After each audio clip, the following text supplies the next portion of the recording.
Morning guys, how you all doing? Welcome to my back garden today where I thought I'd just bring you a little update on the Marc Guéhi situation. There seems to be a few different reports out there regarding what the situation is with him, and I thought I'd just kind of bring you up to speed with what I know and what we know in Sky Sports News at this stage, which hopefully will help you with your understanding of the situation. I think with all these transfers, it gets to a stage where people have slightly different pieces of information depending who they speak to, and then of course you've got a lot of people on social media as well who have big followings, by the way, who will just nudge it on a little bit without really knowing, which makes it really frustrating for journalists who cover the club like myself and others to try and sort of get the truth out there, because look, understandably you guys as fans will want to read that it's very close or it's done or it's agreed, and I get that,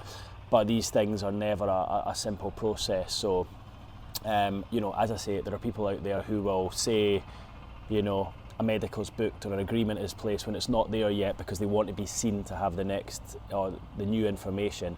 They're just taking an educated guess. Quite often they're right, and over time they are right, but at that moment in time they're wrong, and it makes it difficult for us. I mean, just for example, before I get on to Marc Guéhi, for example, the William Masula thing on Friday, some news came out from a foreign reporter, I think, that he was having a medical that day. He was flying in for a medical. Sorry, he was travelling up for a medical that day, and it was just a guess, really. Look, he didn't have his medical until yesterday, Monday. So it makes it difficult. So I can only tell you what I know and what I'm hearing. And look, I think all the other North East journalists are in the same position. And again, depending on who you speak to, you get different information. But anyway, let's cut through all that. I'm sure over time you'll all kind of realise how it works and kind of what's going on with sort of media and transfers at the moment. It's a pretty difficult place to operate in. But what I put out last night was that talks continue. Look, I think without doubt talks are continuing between Palace and Newcastle to try and find an acceptable fee. What I thought was the most interesting information from what we learned last night was that a bid has already gone in from Newcastle for Palace, and that it's been verbally rejected. But look, I know just looking at some of the replies on social media that means you guys will think, oh, that's negative, that's not good, it's not going to happen. Not at all. That doesn't mean that at all. Quite often in these transfers there's 2, 3, 4, 5 bids rejected before they get to an acceptable number. It just feels a little bit like with this Guéhi one, they will or they should get to an acceptable number fairly quickly. So as I understand it, that first bid's gone in. It's been turned down by Palace, but I think there's an understanding from Palace that they want to get a deal done because they know the player's got 2 years left on his contract. He's worth a high price now. It would be a good time for them to sell.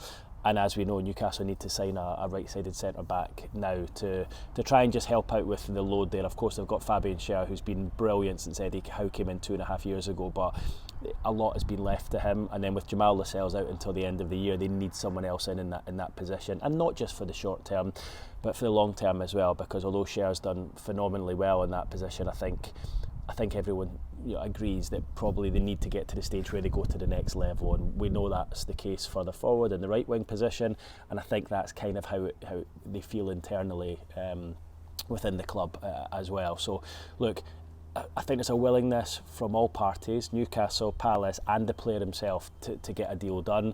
I was told last night that personal terms shouldn't be a problem, which, if you read between the lines, that would suggest that a figure has probably been mentioned to Marc Guéhi, and he's accepting of that. And the wording that was passed to me was we'll find a way to get it done. So it sounds as though that's the case. It sounds as though the player wants to come. Of course, there's that video circulating from the Euros, I think in the summer, where Guéhi said his favourite ground to play in is St James's Park, which says everything about how he feels about Newcastle United.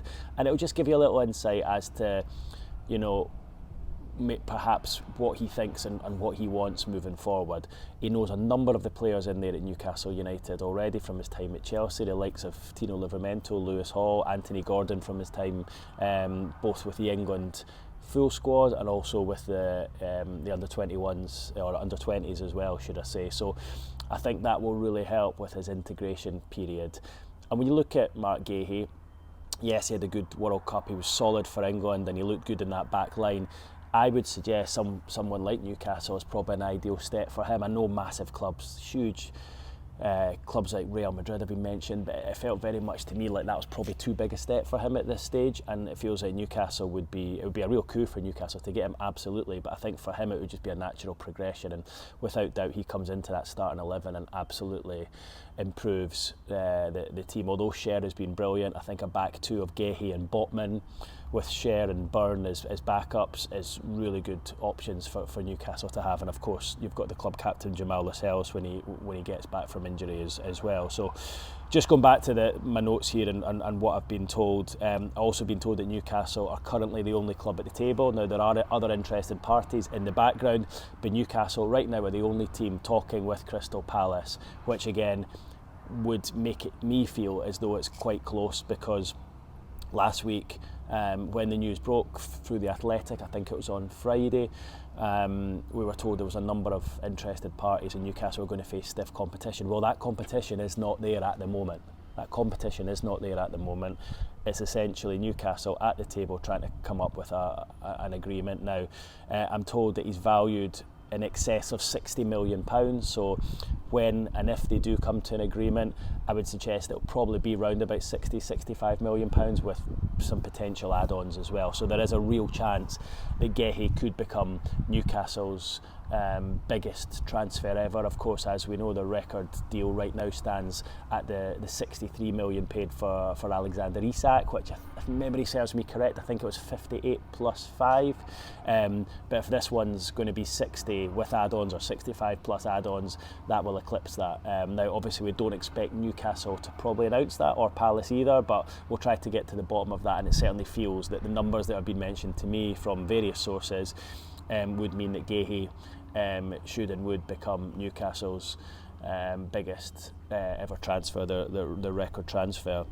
So the dialogue remains between the clubs, and I was told there is a confidence that a deal could go through quickly if an acceptable bid is made. So as of now, as we sit here Tuesday morning, 9:30, an acceptable bid has not been made, but if Newcastle come up with the right number and they want to get a deal done, and I think because a lot of this has been played out in the media as well, they'll want to make sure they get this one done. Paul Mitchell's first big transfer since coming in as sporting director, they'll want to make sure things go smoothly. So once an acceptable bid is made, the fact that the player is keen to come, the fact that they know the numbers involved, he's in London, it's not like someone who's having to come over from South America or whatever, a deal could be done quickly. And I think that's why my colleague Luke Edwards wrote yesterday saying that a deal could be done by the weekend. Now, I'm always very loath to say a deal's going to be done within 24 hours or 48 hours or a week, because I've had my fingers stung, palms stung by that in the past by putting a time scale on it, so I won't do that.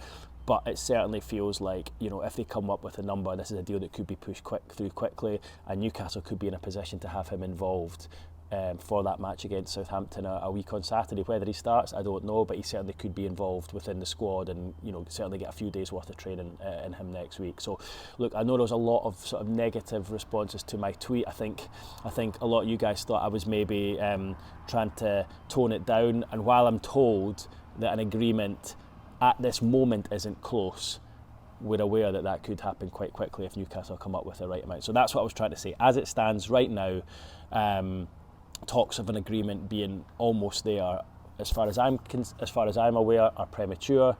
But of course, that could change quickly. A very fluid situation, and again, it just depends who you speak to with regards to these things. So, look, if you're asking me right now, will Marc Guéhi be a Newcastle player? It sounds to me like there's a high chance of that. If you'd asked me the same question on Friday, I would have said it was probably 40-60 or 50-50. So look, it without doubt has moved on since Friday last week. So it'll be interesting to see what the next few days hold.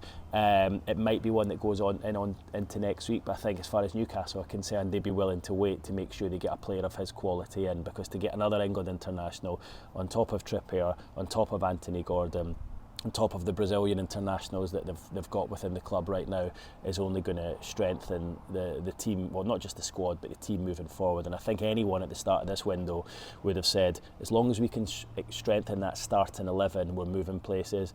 And with the potential arrival of Guéhi, and then hopefully a right winger a bit later, those two positions, you know, that's what, 2 out of 11. It's like a fifth of the team. If a fifth of the starting 11 can be improved, add in Tonali in, who of course hardly played last season, and you've got a much stronger starting 11 going into next season. So look, it all sounds quite positive to me. I wouldn't get yourself too worried about me saying that an offer has been rejected. By the way, I don't know how much that offer was.